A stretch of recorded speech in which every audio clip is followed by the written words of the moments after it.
Researchers, scholars, and human rights activists from across the globe came under one roof to participate in an event titled Growing Extremism in South Asia: Repercussions for the West, held on the sidelines of the 37th session of UN Human Rights Council in Geneva. Organized by the Brussels-based European Foundation for South Asian Studies, the event focused at the rising Islamic terrorism in South Asia.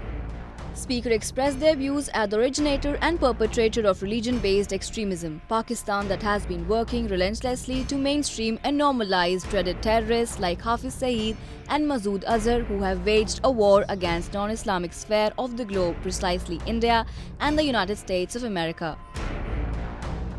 Radicalization and terrorism is growing in South Asia from the past so many years. If you look at what is happening, for example, in Pakistan, there is a movement going on to mainstream Hafiz Saeed, who is actually has a 10 million bounty on him. He's a leader of the Lashkar-e-Toiba, the Jamaat-e-Dawa, and is actually exporting terrorism into Jammu and Kashmir. The Islamic extremism that has now been in public for a significant period of time in South Asia, courtesy Taliban, Lashkar-e-Taiba, Al-Qaeda and several of their splinter groups, by and large, have the same roots of origin, and that is Pakistan. Acknowledging the steps taken by the USA in containing the terrorism emanating from the geography of Pakistan by abolishing different forms of discreet and indiscreet assistance provided by it, experts present in the event said that the growing nexus between the terrorists and the political establishment of countries such as Pakistan posed one of the gravest threats to the world.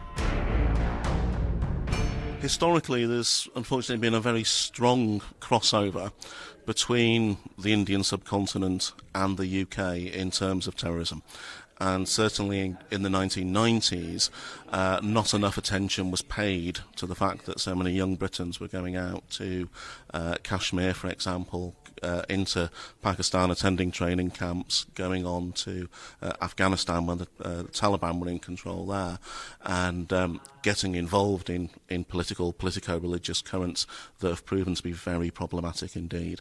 We also had people making the opposite journey, which was coming from South Asia to the UK, people like Masood Azhar, some quite problematic clerical speakers who were able to organise in the UK in the 1990s, again in a way that the authorities rather missed.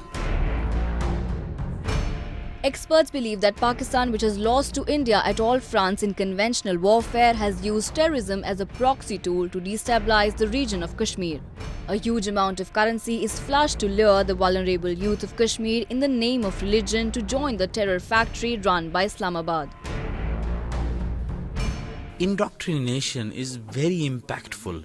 It is not only in the beginning, it was about maybe political grievances, autonomy, whatever.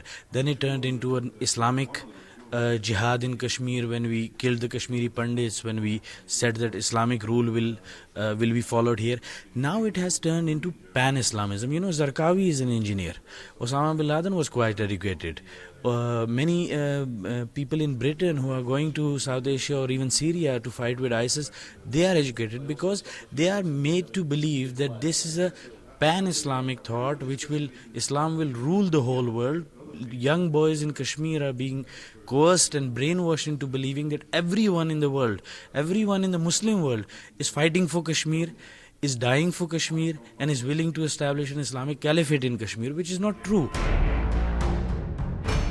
Hafiz Saeed, the UN-designated terrorist, the mastermind of Mumbai terror attacks in 2008, killing 166, who also carries a bounty of $10 million, has been spewing venom and brainwashing the youths in the name of religion, has now joined mainstream politics in Pakistan. Pakistan is getting increasingly isolated at the international platform owing to its constant support to terrorism, and that is the reason it has found itself in the grey list of the Financial Action Task Force. Having been denied of the annual financial assistance by the US and left alone by even closest of its allies in recent past, Pakistan today stands on the cusp of being declared a terror state.